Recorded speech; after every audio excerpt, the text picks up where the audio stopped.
Hello students, welcome to magnet brains Hindi. मैं लाली वर्मा एक बार पुनः आप सभी विद्यार्थियों का मैग्नेट ब्रेन्स हिंदी में बहुत बहुत स्वागत करती हूं। मैग्नेट ब्रेन्स एक ऐसा प्लेटफॉर्म जो किंडरगार्टन से 12वीं तक की ऑनलाइन स्कूल एजुकेशन 100% फ्री। जी हाँ, आपको पता है ना, इंग्लिश मीडियम और हिंदी मीडियम दोनों में आप अपने वीडियोस देख सकते हैं। हिंदी मीडियम पर आप कक्षा 7वीं से 12वीं तक की ऑनलाइन स्कूल एजुकेशन के लिए जुड़े रहिए हमारे साथ, जो ना केवल स्कूल एजुकेशन बल्कि सभी प्रकार की प्रतियोगी परीक्षाएं जैसे NTSC, olympiad, IIT, JEE, NEET, UPSC, bank, insurance, सभी प्रकार की प्रतियोगी परीक्षाओं के वीडियोस भी आपको प्रोवाइड करता है 100% फ्री। और अपने आप को अपडेटेड रखने के लिए जुड़े रहिए हमारे सोशल अकाउंट पर, फेसबुक, इंस्टा और ट्विटर पर, ताकि आपको लेटेस्ट जानकारी प्राप्त हो सके। मेरे प्यारे विद्यार्थियों, हमने अपनी पाठ्य पुस्तक का पाठ 11 शुरू कर दिया है, सूखी नदी का पुल।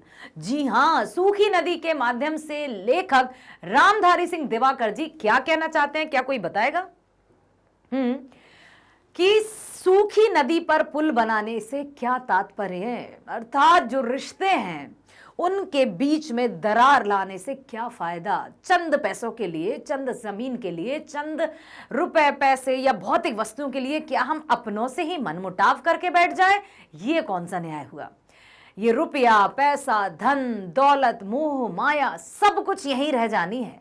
हाँ बिल्कुल, अवश्य हमें अपने कर्म पथ पर आगे बढ़ते जाना चाहिए, कर्म निरंतर करते रहना चाहिए, हाथ पर हाथ रखकर नहीं बैठना चाहिए, लेकिन इतने अंधे भी नहीं हो जाना चाहिए लालच के दलदल में कि हम अपने रिश्तों को ही भूल जाएं। अपने रिश्तों को सहेज कर रखना है। इसी पाठ के हम करने जा रहे हैं आज बिहार बोर्ड सॉल्यूशंस। तो मेरे साथ बने रहना शुरू से लेकर अंत तक, ताकि आप हर एक प्रश्न को ध्यान से सुनकर उसके उत्तर को समझकर उसके मर्म को भी समझ सको कि लेखक क्या कहना चाहते हैं। ठीक है, चलते हैं पहले प्रश्न पर। पहला प्रश्न है, स्टेशन के बाहर लगी जीप को देखकर लीलावती के मन में क्यों ठेस सी लगी? भाई, जीप उसको लेने आई थी तो लीलावती को ठेस क्यों लगी? उसे तो खुश होना चाहिए थे कि वाह, जीप लेने आई है। क्यों? क्योंकि वहां पर भावनात्मक रूप से लीलावती अपने गांव से जुड़ी हुई है, गांव की मिट्टी से जुड़ी हुई है, वहां की संस्कृति, परिवेश, माहौल से जुड़ी हुई है। उसे लग रहा था कि बैलगाड़ी में जाऊंगी मैं, जो कि कई बरस हो गए मैं बैलगाड़ी में नहीं बैठी हूं, लेकिन अब उसने जीप देखी तो उसको बड़ी ठेस लगी। लीलावती मुंबई शहर में रहती थी, वह शहर से गांव आई थी, तो उसके मन में उसके जमाने की बैलगाड़ी, छप्पर वाली या ओहार वाली ऐसी ही लालसा थी कि जरूर मुझे बैलगाड़ी में बैठने का आनंद प्राप्त होगा। उस बैलगाड़ी में गांव की मिठास घुली होती है, लेकिन जीप को देखकर उसके मन में ठेस सी लग गई। बड़ा अजीब सा लगा उसे। शहर की आधुनिकता से तो वह भी परिचित थी ही, भाई शहर में तो वो रहती थी, सब कुछ उसको पता था, जीप ये सब कहाँ, लेकिन बैलगाड़ी कहाँ देखने को मिलती है? सिर्फ और सिर्फ गांव में। लेकिन अब वो भी उसको यहाँ नहीं मिली।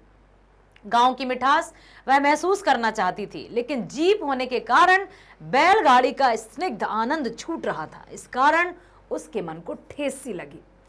उसने यही उम्मीद या ये सपने सजाकर आ रही थी कि मैं गांव जाऊंगी, बैलगाड़ी में बैठूंगी, वहां कच्चे घर, लोगों का जो प्रेम भाव है वो सब मुझे घेर कर खड़े हो जाएंगे। बहुत तरह से वो कल्पना कर रही थी, लेकिन स्टार्टिंग क्या हुई? जीप लेने आई, तभी उसके मन को बड़ी ठेस सी लगी। अगला प्रश्न है, गांव शहर से किस प्रकार भिन्न होता है, वर्णन कीजिए। गांव और शहर में क्या भिन्नता होती है वो लेखक ने बताया है या पूछा है। तो क्या भिन्नता होती है? सबसे पहले तो यदि हम घरों की बनावट देखें, सड़कों का निर्माण देखें, शिक्षा से संबंधित, बिजली से संबंधित सब कुछ, बहुत कुछ अंतर होता है। गांव और शहर में जो सबसे मूलभूत अंतर है वो सुन लीजिए, वह है आपसी प्रेम। और इसी को वो मिस कर रही थी शहर में, और यहां पर वो आई थी अपने आपसी प्रेम को तलाशते हुए, जो वो बचपन में जिसको प्राप्त हुआ था। ठीक है, सबसे जो महत्वपूर्ण अंतर है गांव और शहर में वो है आपसी प्रेम। लेकिन अब गांव में भी आपसी प्रेम कहां चला गया? क्या उनमें भी जमीन जायदाद को लेकर मनमुटाव हो गए? क्या खून के रिश्तों, मतलब जमीन जायदाद या धन दौलत खून के रिश्तों से बड़ी हो गई? आपसी प्रेम कड़वाहट में बदल गया? यस, यही कुछ हुआ है। गांव किसी एक का नहीं होता, वरन उस गांव का हर निवासी गांव के हर परिवार का अंग होता है। शहर में पड़ोसी यह जानता भी नहीं है कि उसके पड़ोस में रहता कौन है। गांव में एक का दुख सबका दुख होता है। किसी के भी घर में कोई खुशी का माहौल हो तो पूरा गांव झूम उठता है। ठीक उसी तरह से यदि किसी के घर में कोई गम है या दुख है तो सारा गांव उदास हो जाता है, जबकि शहरों में ऐसा नहीं होता है। एक की खुशी में सब शरीक होते हैं। शहर में पड़ोसी के यहाँ किसी की मौत भी हो जाए तो किसी को कोई अंतर नहीं पड़ता। शहर में आधुनिकता है, सुख सुविधाओं का अंबार है। अंबार मतलब अनलिमिटेड है, ठीक है। तो गांव में प्रेम की पवित्र निश्चल विराट नदी। अब यहां पर नदी नाम आया, चैप्टर का नाम सूखी नदी का पुल। तो रिश्तों की, प्रेम की अपार विराट, विराट मतलब बड़ी विशाल नदी है गांव में। गांव में गरीबी है, निरक्षरता है, सुविधाओं का अभाव है। अब वर्तमान में गांव में भी गंदी राजनीति होती नजर आ रही है। निरक्षरता होते हुए उन्हें राजनीति से सबसे प्रभावित गांव हो रहा है। शहर के लोग बुद्धिजीवी होते हैं, उन्हें बेकार की ओछी राजनीति प्रभावित नहीं कर पाती, जबकि गांव के लोगों में निरक्षरता अर्थात साक्षर नहीं होते हैं, अधिक पढ़े लिखे नहीं होते हैं, तो वो किसी की भी बातों में आ जाते हैं और इसका फायदा राजनेता, ये जो चालाक व्यक्ति हैं, उनका फायदा उठाकर चिकनी चुपड़ी बातें कर कर उन्हें अपने अंडर में ले लेते हैं और अपनी सत्ता बना लेते हैं। ये सब है एक मतलब पूरी तरह से गांव की। अब गांव में क्या परिवर्तन आ गए हैं वो भी देखने को मिलेगा। अगला प्रश्न है, बुच्ची दाय सुनने में लीलावती को आनंदी रेख की अनुभूति क्यों होती है? बुच्ची दाय लीलावती के बचपन का नाम था, निकनेम जैसे सबका होता है ना। लेकिन एक बात बताऊं मैं, मेरा जो नाम है ना लाली, वो मेरे बचपन का भी है और अभी का बड़े का भी है। बहुत से लोग मुझसे पूछते हैं, मैम आपका नाम रियल नाम क्या है? तो मैं कहती हूँ भाई लाली ही है। अच्छा, हमें लगा आपका निकनेम है लाली। नहीं नहीं, मेरा निकनेम और पिकनेम और रियल नेम सब यही है, ठीक है। तो जो लीलावती थी उसके बचपन का नाम था बुच्ची दाय। किसी के बचपन का नाम जो प्यार से रखा जाता है कोई अभिन्न व्यक्ति ही कह सकता है। बचपन के नाम को तो कोई अभिन्न मतलब जो बिल्कुल अपना हो वही उसके बचपन के नाम से पुकार सकता है। और यहाँ तो मेरा बचपन का नाम ही सबका नाम हो गया, तो सब मुझे प्यार से वही पुकारते हैं, लाली।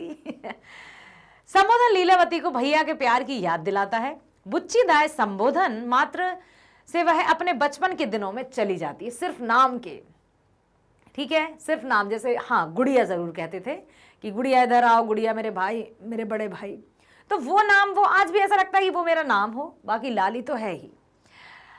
उन्हें गांव की हर चीज, हर आदमी जो उनसे स्नेह करता था उस परिधि में बंध जाती है। प्यार से कहा गया है, एक वचन किसी को भी बांधने की क्षमता रखता है। प्यार में, मीठे व्यवहार में, मिठास में तो वो शक्ति होती है जो इंसान ही क्या देवता भी वश में हो जाते हैं। तो उनके भैया द्वारा दिया गया संबोधन क्या उन्हें आनंदी रेख की अनुभूति नहीं कराएगा? बिल्कुल कराएगा। तो बुच्ची दाय सुनने में लीलावती को आनंदी रेख की अनुभूति क्यों हुई? क्योंकि वो उनके बचपन का नाम था, उनके बचपन के मतलब यादों में खो जाती थी और कोई अपना या अभिन्न व्यक्ति उनको इस नाम से पुकारता था, इसलिए वो खुश हो गई। अगला प्रश्न है, बुच्ची दाय को सबसे ज्यादा किसकी याद आती है और क्यों? बताओ किसकी याद आई? बुच्ची दाय को सबसे ज्यादा सहेली जो सहेली थी माए की याद आती है। सहेली या माए ही बुच्ची दाय की दूसरी माँ है। बुच्ची दाय की माँ को बुच्ची दाय के जन्म के समय दूध नहीं उतरता था, तो बुच्ची दाय को गाय, बकरी, भेड़ किसी का दूध नहीं पचता था। तब सहेलिया माए ने ही अपने स्तनों का दूध पिलाकर उसे जिंदा रखा। तो वो उनके लिए माँ, जैसे माँ यशोदा थी ना, वैसे उनके लिए वो बन गई। और कोई भी अपनी माँ को कैसे भूल सकता है? अपने पुत्र के रहते हुए भी उसने बुच्ची दाय को दूध पिलाकर जिंदा रखा। क्या यही बुच्ची दाय सहेलिया माए को सबसे ज्यादा याद करना काफी नहीं है? बिल्कुल करना चाहिए, सबसे ज्यादा याद करना चाहिए। अगला प्रश्न है, गांव में Lilavati phone, fridge, TV, VCD की जगह क्या देखना चाहती थी? अब गांव में उसको फोन भी दिख रहे हैं, टीवी भी दिख रही है, वीसीडी भी दिख रही है, फ्रीज भी दिख रहा है, सब कुछ दिख रहा है। लेकिन वो इन सब की जगह क्या देखना चाहती थी? क्या देखना चाहती थी? यस, लीलावती गांव में फोन, फ्रिज, टीवी, वीसीडी नहीं देखने आई थी, बल्कि वह नैहर की पहले वाली असुविधाओं के लिए तरस रही थी। जो उसके मायके में, जो उसके गांव में पहले असुविधाएं थी ना, उनके लिए तरस रही थी। लोग तो सुविधाओं के लिए तरसते हैं कि मुझे टीवी, फ्रिज, एसी ये सब मिल जाए, हाँ सुविधा में रहूं, कोई टेंशन ना रहे, पूरा मतलब पूरी तरह से।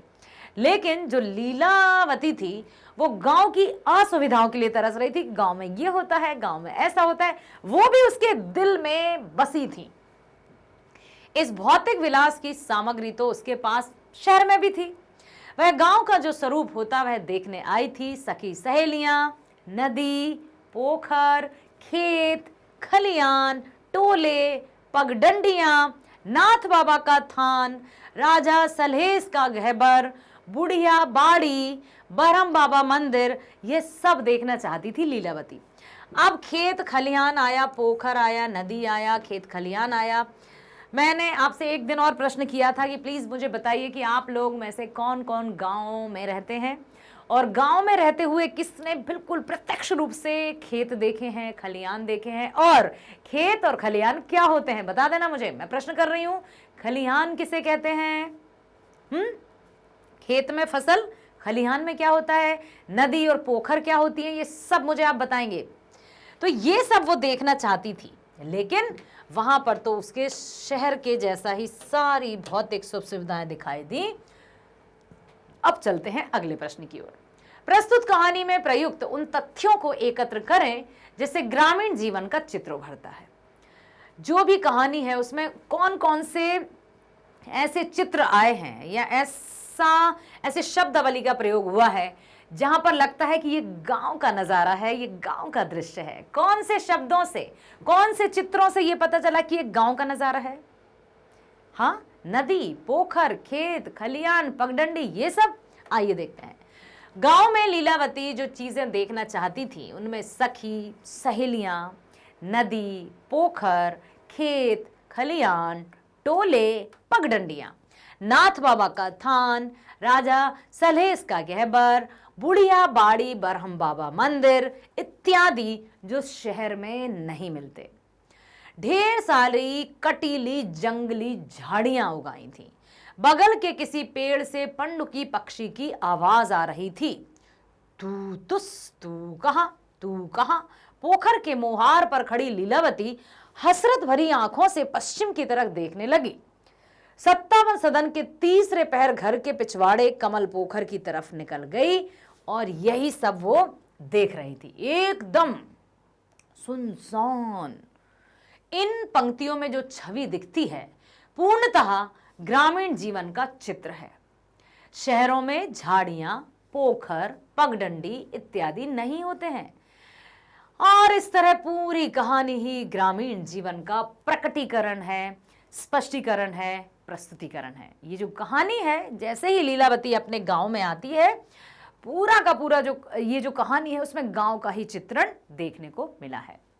अगला प्रश्न है, बुच्ची दाई। बुच्ची दाई कौन? लीलावती। बुच्ची दाई जब सहेलियां माए से मिलने पहुंची, सहेलियां माए कौन? जो बचपन में उसकी मां का किरदार निभाया था, निभाया नहीं मतलब मां के जैसी थी। उन्होंने अपना दूध पिलाया था बुच्ची दाई को, अर्थात लीलावती को। बुच्ची दाई जब सहेलियां माए से मिलने पहुंची तो सबको अचरज क्यों हुआ, वहां के दृश्य का वर्णन करें। अब वो गांव में आई और वो तो शहर में रहती थी, अच्छी खासी सुख सुविधाओं में बहुत अच्छे से, लेकिन जब वो सहेलियां माए से मिलने गई तो सब लोगों को आश्चर्य हुआ। क्यों? देखिए, बहू आन से पहले ही दुश्मनी चल रही थी, आना जाना टोका चाली सब बंद था। क्यों?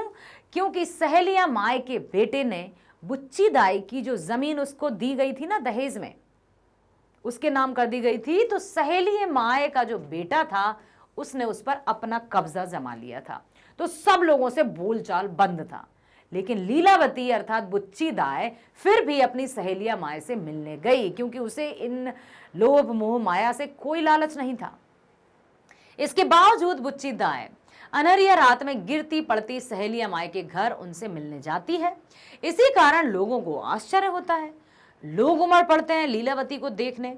बूढ़े सोनेलाल दौड़ आए दरवाजे से। बुच्ची दाई को देख आंखों में आंसू आ गए। आशीष के लिए उठे दाहिने लूले हाथ को अपलक देखती रही लीलावती।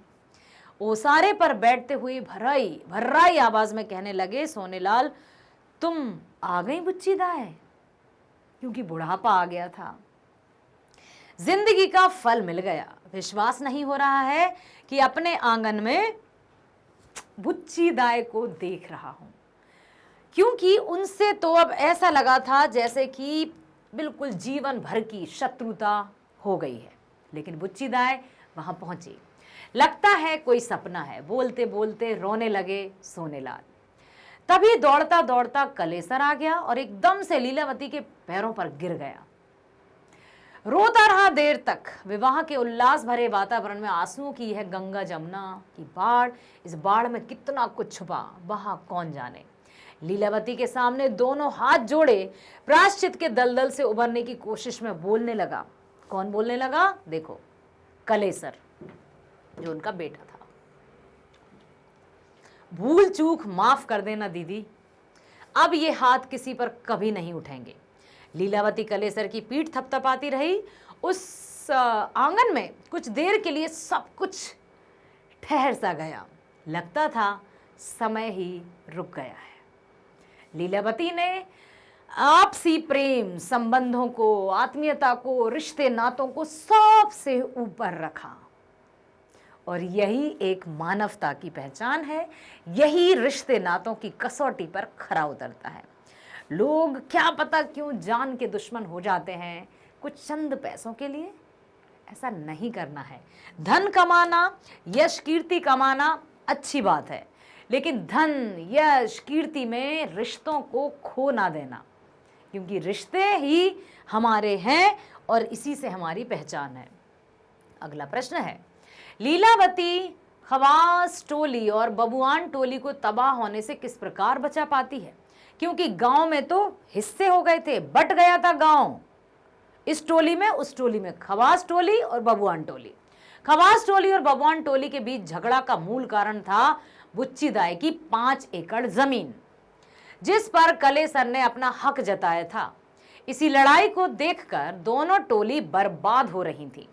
उनका अमन चैन छिन गया था, जबकि वो जमीन किसके नाम थी? बुच्ची दाई अर्थात लीलावती के नाम थी। और लीलावती शहर में रहने लगी और यहां पर उस जमीन को लेकर आपस में खवास टोली और बबुआन टोली के बीच में ऐसे झगड़े हुए कि दोनों खून के प्यासे हो गए। लेकिन जब बुच्ची दाई अर्थात लीलावती वहां आई तो उनका अमन चैन उसी में छिन गया था। बुच्ची दाई ने अपनी जमीन सहेलिया माई के नाम रजिस्ट्री कर उनसे मेल मिलाप करवा खवास टोली और बबुआन टोली को बर्बाद होने से बचा लिया। कि इस जमीन के लिए लड़ रहे हो, लो, ये रिश्ते, ये नाते सबसे ऊपर हैं। इन जमीन के लिए, चंद पैसों के लिए, जमीन के टुकड़े के लिए रिश्तों में तो दरार मत उत्पन्न करो। तो उसने उनके नाम कर दी और सब कुछ अच्छा हो गया। अगला प्रश्न है, लीलावती अपनी 5 एकड़ जमीन भैया को ना देकर सहेलिया माई के नाम करने का फैसला क्यों करती है? उसका तो भाई भी था, वो चाहती तो उसके भाई के नाम भी कर सकती थी, लेकिन उसने सहेलिया नाम माई के नाम क्यों कर दी अपनी जमीन? 5 एकड़ जमीन अच्छी खासी होती है। 1 एकड़ में 44,000 से ज्यादा स्क्वायर फीट रहते हैं 1 एकड़ में, जबकि वो थी 5 एकड़ जमीन। तो उसने अपने भाई के नाम ना करके सहेलिया माई के नाम वो जमीन क्यों कर दी? इसके पीछे क्या कारण है? लीलावती की 5 एकड़ जमीन पर कलेसर ने अपना हक जताया था। इसी को लेकर खवास टोली और बबुआन टोली में आए दिन संघर्ष होते थे। दोनों की टोलियों में आपस में इतना मतभेद हो गया था कि खून के प्यासे हो गए थे। देखा ना, जैसे ही वो आती है, पिस्तौल देखती है उसकी जेब में, आश्चर्यचकित हो जाती है कि भाई ये हो क्या रहा है, क्यों हो रहा है? सहेलिया माई का लीलावती पर दूध का कर्ज था और सहेलिया माई लीलावती के भैया से आर्थिक रूप से कमजोर भी थी। यदि वह अपनी जमीन भैया के नाम कर देती तो लड़ाई जस की तस बनी रहती। लड़ाई झगड़े मिटाने और अपना कर्ज उतारने के ख्याल से अपनी जमीन वह सहेलिया माई के नाम कर देती है और सब कुछ बहुत अच्छा हो जाता है। चलते हैं अगले प्रश्न पर। गांव में दंगा भड़कने का मुख्य कारण क्या था? बच्चेदाई की 5 एकड़ जमीन। देखते हैं, और भी एक कारण था, आरक्षण, रिजर्वेशन, आरक्षण मिलता है ना जो।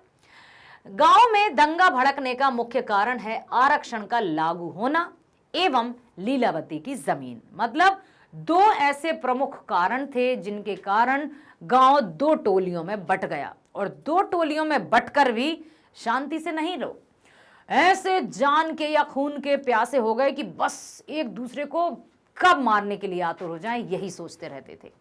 लीलावती के भैया उससे कहते हैं कि जब से आरक्षण लागू हुआ है, पिछड़ी जातियों के लोग हम लोगों को अपना दुश्मन समझने लगे हैं, जबकि आरक्षण हमने तो नहीं कराया है, फिर भी पिछड़ी जाति के लोग हमें अपना दुश्मन समझने लगे हैं। साफ साफ 2 फाक हो गया है गांव। खवास टोली और पूरे पछियारी टोले से तुम्हारी वाली जमीन के मामले के बाद से ही आना जाना, न्योता पे आने बिल्कुल बंद है। तुम्हारी जमीन जो है उसमें भी बड़े झंझट हुए हैं, उसके कारण भी झगड़ा हुआ है, इसलिए कोई किसी के घर नहीं जाता, कोई किसी से बातचीत नहीं करता, बस जान के दुश्मन हो गए मानो। खूनी राजनीतिक पार्टी को खवास टोली वाले चढ़ाते हैं कि सामंती जात के हैं हम लोग।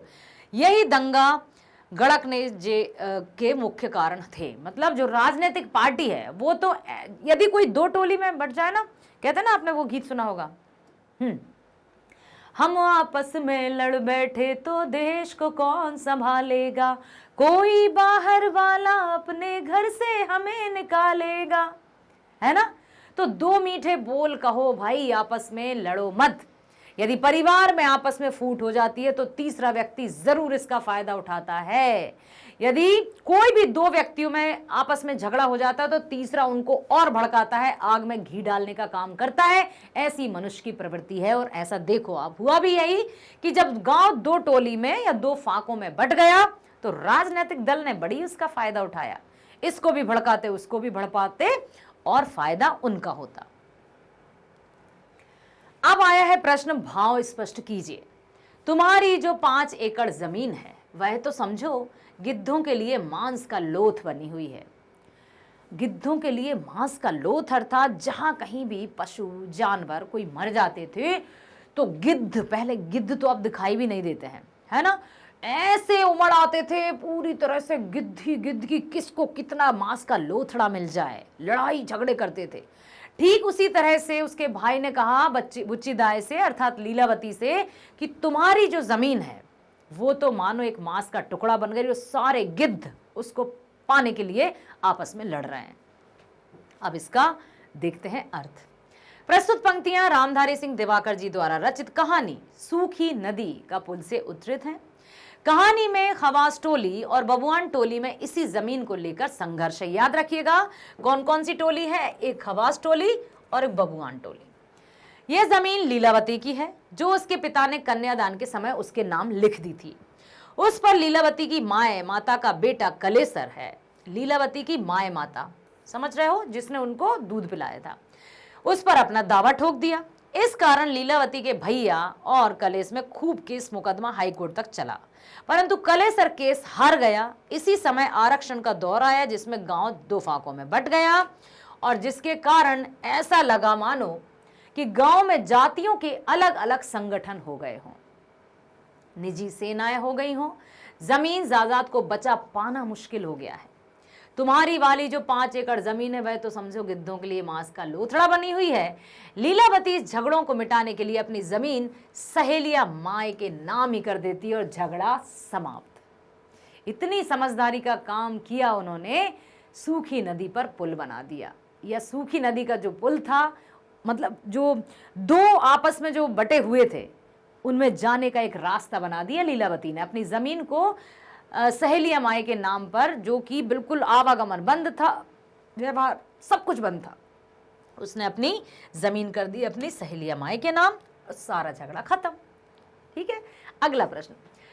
समय ही ऐसा आ गया है उच्चिदाए, अपनी सुरक्षा के लिए यह सब रखना पड़ता है। गांव अब पहले वाला गांव नहीं रहा। ये किसने कहा था? हाँ, बुच्चीदाई के भाई ने। क्यों कहा था? क्योंकि जब बुच्चीदाई ने उसकी पॉकेट में पिस्तौल देखी तो वो एकदम सन्न रह गई कि क्यों भाई, ऐसा क्यों? प्रस्तुत पंक्तियां रामधारी सिंह दिवाकर जी द्वारा रचित सूखी नदी का पुल से उद्धृत हैं। इन पंक्तियों के माध्यम से कहानीकार गांव के बदलते हुए स्वरूप पर प्रकाश डालना चाहते हैं। वे दिखलाते हैं कि पहले वाला गांव अब वैसा नहीं रहा, जहां प्रेम और भाईचारा था। आरक्षण के कारण या लोगों में जागरूकता, आरक्षण भी हो गया और लोगों में जागरूकता की मतलब हमें ये प्राप्त हो सकता है, उसके कारण किसी खास वर्ग के लोगों द्वारा शोषित ना होकर उनके खिलाफ आवाज उठने लगी। लोग हथियार रखने लगे, लोग एक दूसरे की जान के दुश्मन बन गए। इस कथन के आलोक में कहानीकार कहते हैं कि समय ही ऐसा आ गया है बुच्ची दाई, अपनी सुरक्षा के लिए सब रखना पड़ता है। गांव अब पहले वाला गांव नहीं रहा। समझ आया? अगला प्रश्न है, सूखी नदी का पुल कहानी का सार लिखिए। बहुत सही आया कि सूखी नदी का क्या अर्थ है।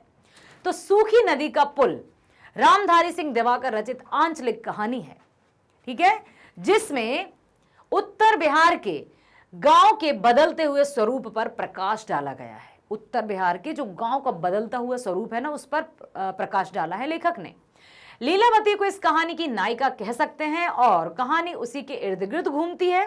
लीलावती मुंबई जैसे बड़े महानगर में रहती है और जब वह अपने गांव आती है तो वो एकदम स्तब्ध रह जाती है, शॉक्ड रह जाती है, सन्न रह जाती है, यह सोचकर कि फिर से गांव में जाऊंगी, वहां बहुत प्यार से लोग रहेंगे, नदी, पोखर, तालाब, पगडंडी सब कुछ देखूंगी, सबसे आपस से मिलूंगी। इसलिए वो शहर से गांव आती है। लेकिन जैसे ही वह स्टेशन पर आई, उतरी, उसको क्या लगा था, अब मैं बैलगाड़ी में बैठकर अपने गांव तक जाऊंगी। लेकिन बैलगाड़ी की जगह क्या दिखाई दी? मोटर गाड़ी, जीप।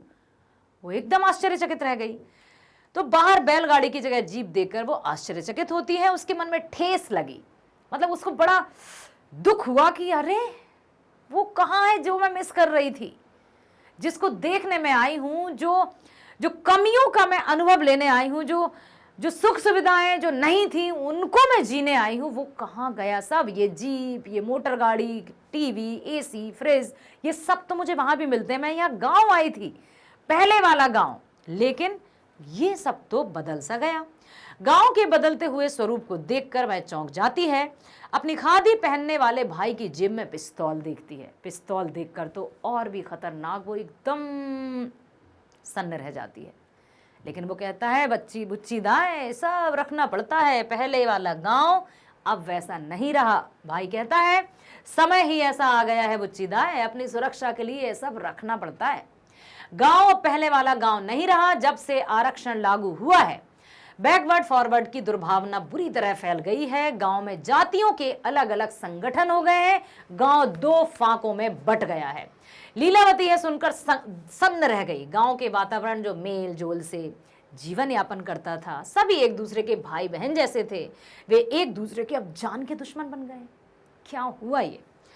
लीलावती की कन्यादान में मिली हुई जमीन पर लीलावती की धाय माँ का बेटा कलेसन ने दावा ठोक दिया और इस कारण से उन दोनों में बड़ा खतरनाक वाली दुश्मनी सी आ गई। लेकिन इस बात को लीलावती ने कितनी सहजता के साथ सॉल्व कर दिया, वो उसकी बुद्धिमत्ता का परिचय देता है, जिससे गांव बट गया। लीलावती ने इस विवाद को हल करते हुए अपनी जमीन की रजिस्ट्री ही अपनी धाय माँ के नाम कर दी। लो भाई, जमीन के कारण है ना झगड़ा, ये जमीन दे दी तुम्हें, अब तो मिलजुल कर रहो, ठीक है? यही बताया है। जब जीप दरवाजे पर लगी तो लीलावती देखती है कि एकदम बदल गया गांव, घर द्वार सब कुछ। खपरेल की जगह पक्के मकान, दरवाजे पर जीप, ट्रैक्टर, थ्रेशर मशीन, सब कुछ, फोन, फ्रिज, टीवी, सब कुछ आ गया है। वो सखी सहेलियां, वो वातावरण देखने को वो तरस रही है, परंतु यहाँ कुछ नहीं है, सब कुछ गायब।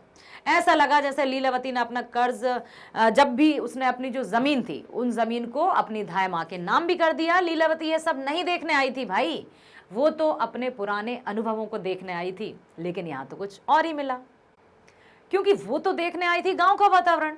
पहले वाली असुविधाओं के लिए वो तरस रही थी। सखी सहेलियां, नदी, पोखर, खेत, खलियान, पगडंडियां समझते हो? बिल्कुल पतले पतले रास्ते, टेढ़े मेढ़े, जो खेत के बीच में से कहीं नदी नहरों के बीच में से चले जाते हैं और उस पर बड़े आराम से चलते हैं, वो सब देखने आई थी। लेकिन ये तो जो माहौल है वो एकदम परिवर्तित हो गया। अब वो देखिए, लीलावती ने अपना कर्ज उतारने के लिए अपनी जमीन की रजिस्ट्री सहेलिया माई के नाम कर दोनों टोली, खवास टोली और बबुआन टोली में मेल मिलाप करवा दिया। सबसे मेल मिलाप कर दिया मतलब उसने ब्रिज का निर्माण करवा दिया, उसने पुल का।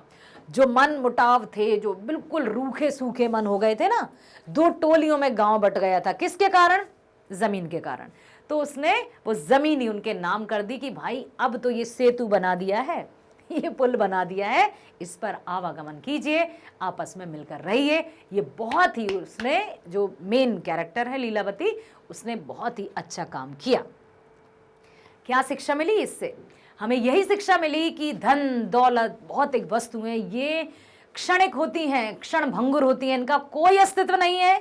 यदि हम इनके लालच में फंस गए तो हम अपने रिश्ते नातों का खून कर देंगे। सो प्लीज अपने रिश्ते नातों को बचाए रखते हुए धन दौलत को अधिक महत्व नहीं देना है। अधिक मतलब उस लालसा के दलदल में नहीं फंसना है कि यही सब कुछ है, बाकी आपसे हमें कोई लेना देना नहीं, इससे हमें कोई लेना देना नहीं। रिश्ते हैं, नाते हैं, बहुत ऊपर होते हैं, सबसे ऊपर होते हैं। तभी तो हमारे बड़े बुजुर्ग कहते हैं ना कि पैसा क्या है भाई, हाथ का मैल है। यही पहले मैं सोचती थी कि ये कैसे भाई, पैसा तो पैसा होता है, लेकिन हाँ धीरे धीरे सब समझ में आता है। तो इसी तरह से हम समझेंगे हर एक चैप्टर को। तो बने रहिए हमारे साथ मैग्नेट ब्रेन्स पर। जी हाँ, मैग्नेट ब्रेन्स एक ऐसा प्लेटफॉर्म जो किंडरगार्टन से 12वीं तक की online school education 100% free provide करता है।